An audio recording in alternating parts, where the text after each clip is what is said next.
My girlfriend's pregnant, so I want a divorce. We had been married for 3 years and we finally bought our dream home. Just when we thought we'd start building a happy life together in our new house, this happened. While I was excited about our new home, I couldn't believe my husband was cheating on me behind my back. I won't let him live happily ever after with his affair partner. I'll get my revenge, no matter what it takes. My name is Sophia, and I'm 28 years old. I've been married to Brian for 3 years. From the start, both of our dreams was to buy our own home. We both worked hard, saved up, and even cleared the mortgage application. Finally, we bought our long-awaited new home. The house feels a bit too big for just the two of us, but we decided to buy it now to prepare for the future. On moving day, after we'd finished bringing in all our belongings, Brian turned to me and said, Whoa, we really pulled it off, didn't we, Sophia? Yeah, we did. We've been through a lot, but it feels like our dream has finally come true. There were times when I felt like giving up, but it was our love that kept us going. Oh my gosh, stop it, I'm blushing. Even after 3 years of marriage, Brian and I could still share jokes like this. Being with him was genuinely joyful and comforting. A month after the move, lately Brian had been working late quite often. Is work keeping him busy? It became a daily routine to check in with Brian before he left for work in the morning. Brian, are you coming home late again today? Yeah, probably have to work overtime. I see. You've been busy lately. Are you okay? Well, it's work. Can't help it. I'll eat dinner before I come home, so don't worry about me. Alright, just don't push yourself too hard, okay? Even though Brian was coming home late, my days were filled with juggling work and household chores. Life was hectic, but I had a cozy home and a fulfilling job. I thought I was leading a somewhat satisfying life. Yes, that was until something happened. About 6 months after moving into the new house, I decided to bring up a topic with Brian. Hey Brian, don't you think it's about time we consider having a child? Well, what? A child? Yeah, we've been married for quite a while now, and we've even bought a house. What do you think? Let me think. After a brief pause, Brian gave me a rather vague response. Well, having a child is a blessing, you know. Do we really need to set a timeline? That's true, but I'm almost 30, you know? Having a kid at 30 isn't uncommon these days. Let's just leave it to timing. Okay, got it. I remember how much he used to say, I want kids soon. Right after we got married. Now he seems less enthusiastic about it. Although Brian's reaction made me uneasy, I tried not to think too much about it. Then 1 week later, I came home from work to find Brian, who's usually home after me, already there. Surprised but happy, I rushed over to Brian. Brian, you're home early today. Let's have a quiet dinner together. I'll start cooking now, so just hang tight for a bit. Before that, can we talk? What's up? Can you sit over here? Sensing a different atmosphere than usual, I sat down as instructed, but Brian seemed hesitant to speak. Growing impatient, I slowly urged Brian. Hey, what's going on? Is something wrong? I want a divorce. What? What did you just say? I'm sorry, Sophia. I know it's selfish, but I just can't go on anymore. What are you saying? Divorce? This is a joke, right? We even bought a house, and we were just talking about having kids. I felt my head go blank with the sudden news. Come on, Brian, you're joking, right? Divorce isn't something to joke about. I'm not joking, I'm serious. Why? Why would you suddenly say you want a divorce? Well, what came out of Brian's mouth was unbelievable. Chloe, the woman I've been seeing, is pregnant, so I want a divorce. Chloe? What are you talking about? I can't abandon Chloe. I'll take responsibility and marry her. I don't understand. Are you serious? Why would I joke about something like this? Just, please, let's end this. I can't believe this. I never thought my husband would cheat on me, especially when we've been so close. My hopes were shattered in an instant. Since when? How long have you been seeing her? About 6 months. No, maybe a year ago. A whole year? So you've been involved with her even before we moved into this house? Tears started to fall as I struggled to accept this harsh reality. Was it some sort of nightmare? Seeing me like this, Brian awkwardly broke the silence. I'm really sorry. It's not your fault. It's all on me. Please don't cry. What are you talking about? How can you expect me not to cry when you drop something like this on me? You're right. I thought we would be happy together. I thought this home would get livelier when we have kids in the future, and now this. Each time I spoke, the tears would not stop flowing. Brian, trying to convince me, started talking in platitudes. I still love you, Sophia, but I have to take responsibility for the child too. I thought you would understand. Hold on, wait, do you still have feelings for me? Of course. The only person I love is you. That hasn't changed. But we don't have kids. Shouldn't we prioritize Chloe's child in this case? What was he talking about? If he loved me, he wouldn't have cheated in the first place, right? How can he claim to love me and still cheat, even getting the other woman pregnant? There was no way I could forgive such a convenient excuse.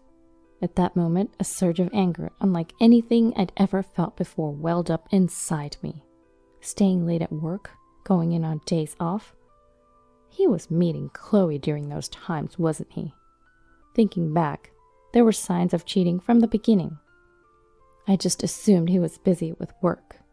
I wanted to slap the me who was praising him back then. But for now, I couldn't afford to get emotional. Doing my best to calm my racing heart, I told Brian. This is all happening so fast, I can't really wrap my head around it. I need some time. Oh yeah, makes sense. He nodded, visibly relieved. For now, let me go back to my parents' house. I'll contact you once I've sorted out my feelings. Yeah, sure, got it. By then, I left the house without looking back. I could have really gone straight to my parents' house, but I didn't want to worry them. With no other option, I checked into a hotel. Since I had the time, I decided to do some research on divorce. Then I came across something astonishing. The guilty party can't request a divorce? This is it. This is the way to go. My spirits lifted as if the cloud of despair never existed. At the same time, a strategy came to mind. For the next few days, I stayed at the hotel and crafted my plan while searching for a reliable lawyer. During that period, I received daily texts from Brian. I really don't want to leave you either, but it's for the child. Please forgive my selfishness. You're my only love, Sophia. I need a decision soon. I can't keep Chloe waiting, especially for the sake of the child. Making the child his priority, he was reluctantly divorcing his beloved wife. I looked at his text with cold detachment. He was portraying himself as some tragic hero, and I simply replied, I need time to think. After a week, I returned home. Brian ran up to greet me, shouting, and assuming I had decided on the divorce, he took the liberty to proceed with the conversation. I was worried because you didn't come back for so long, but I knew you would understand. Sorry for the delay. I've finally sorted out my feelings. That's fine. Don't worry about it. So let's get to the divorce paperwork right away. I'm not getting a divorce. What? Brian's hand holding the divorce papers froze in midair. Aha, what are you talking about, Sophia? That's a funny joke. A joke? There's no way. I will not divorce. Not ever. Well, why? Didn't you sort out your feelings? I did. I took a full week to think and decided not to divorce. What the? You can't just do that. He started to panic, probably assuming divorce would be straightforward. He must have already talked to Chloe about remarrying, as he quickly pressed me for a response. Please, Sophia, just divorce me right away. Look, I even got the divorce papers. Thanks for the effort, but I have no intention of divorcing. Don't say that. Please, I'm begging you. Looking down at Brian, who kept apologizing profusely, I finally spoke. You know, you were the one who cheated, right, Brian? Huh? Right? You'll admit that, won't you? You do realize who's at fault here, don't you? Oh, yeah, that was me. Then, that makes things simple. The guilty party can't request a divorce, you know. What? It's true. The guilty party can't initiate a divorce. It seemed he was unaware of that fact. Suddenly hit with unexpected information, he was at a loss for words. Sensing things had taken a terrible turn, he shifted to a more aggressive stance. Wait a minute, I didn't know that. Well, now you do, so we're done talking. But this is a problem. I already plan to remarry with Chloe. Give it up, I'm not getting a divorce. What? He continued to rant, but I ignored everything Brian had to say. Finally, teary-eyed, he pleaded. Please. To that, I opened my mouth as if I'd been waiting for this moment. Fine, if you're going to go that far, I'll divorce you. Really? Are you serious? I cautioned Brian, who looked at me with eyes shining in anticipation. But there's a catch. I'll listen to whatever you say. Here are my terms. I explained each point as if drilling it into him. Firstly, all the savings we've accumulated since we got married, plus the savings from your bachelor days, and then the money we get from selling this house. All of that will be given to me as compensation and property distribution in the divorce. Those are my terms. What? Are you kidding me? That's impossible. Brian's face turned beet red as he rejected the conditions. Of course he did.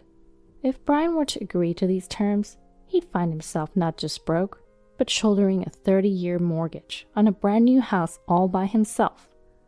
I resisted the urge to smirk and said to Brian calmly, If you can't accept my terms, then no divorce. What? Are you kidding me? No one would agree to this madness. If it's not doable, it's fine. We just won't divorce. After that, Chloe gave Brian a real earful. He was frantically running around to law offices trying to divorce me before his child was born, but apparently he was turned down by every firm, being told, divorce initiated by the guilty party is not possible. Ultimately, Brian had no choice but to accept my terms. Worn down to the bone, Brian finally spoke to me. I can't take it anymore. I'll agree to all the conditions. Just give me a divorce. Well, of course, if you keep your promises, I have no problem with divorcing. Thank you, and as you said, I'll pay everything. Please don't claim alimony from Chloe in the divorce court. I see. I'll think about it. With that, Brian and I were officially divorced. Right after the divorce was finalized, I went ahead and claimed alimony from Chloe in the divorce court. Upon finding out, Brian called me, furious. Hey, Sophia, what the heck is this? This isn't what we agreed on. What do you mean, not what we agreed on? What are you talking about? Don't play dumb. We had an agreement that you wouldn't claim alimony from Chloe, right? What are you talking about? I said I'd think about it, but I never said I wouldn't claim alimony. What the hell does that mean? Apparently, the two of them were planning to get by on Chloe's savings for the time being. But when I claimed alimony, even those savings were completely depleted. That's low. Don't you have any compassion? Compassion? That's funny. To Brian's mistaken words, I responded clearly. The one who's low here is me? Let's not forget how we got here in the first place. You freaking cheated. Even so, did you have to go this far? I've already paid you enough money. So what? You think I should be grateful because you settled this with money? If I wanted to, I could ruin you socially. But I decided it's a waste of energy to do anything more for a lowlife like you. Get it? Never involve yourself with me again. With that, I hung up the phone and blocked all communications from Brian. Finally, I had taken my revenge on the cheater. As for that new home we bought, it seems we could only get back about 60% of the initial price. All the loan payments now fell on Brian, and he had no money to pay them off. He's borrowing from relatives left and right and still taking loans from financial institutions. In the end, it looks like he'll end up paying far more than the original mortgage. Despite having a child and increasing expenses, it seems that Brian and Chloe are fighting daily over money. Weren't you not going to claim alimony from me in the divorce? What's going on? I told you she tricked me. You're the one who got fooled. How useless can you be?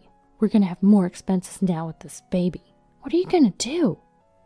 Don't blame me for this. It's not like I had a choice. This is all because you kept nagging me to get a divorce.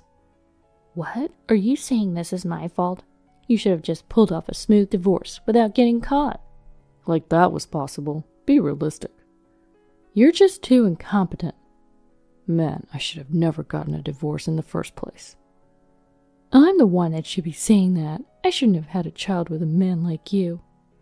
At this point, there's no denying that they brought this upon themselves. The newborn is innocent, but for those two who committed the terrible act of cheating, it's an appropriate outcome. As for me, I've rented an apartment near my workplace and am now thoroughly enjoying my life as a single woman. I've been recognized for my accomplishments at work, and I got a raise. Though I had to give up my dream home and now have a divorce history, my life is far from over.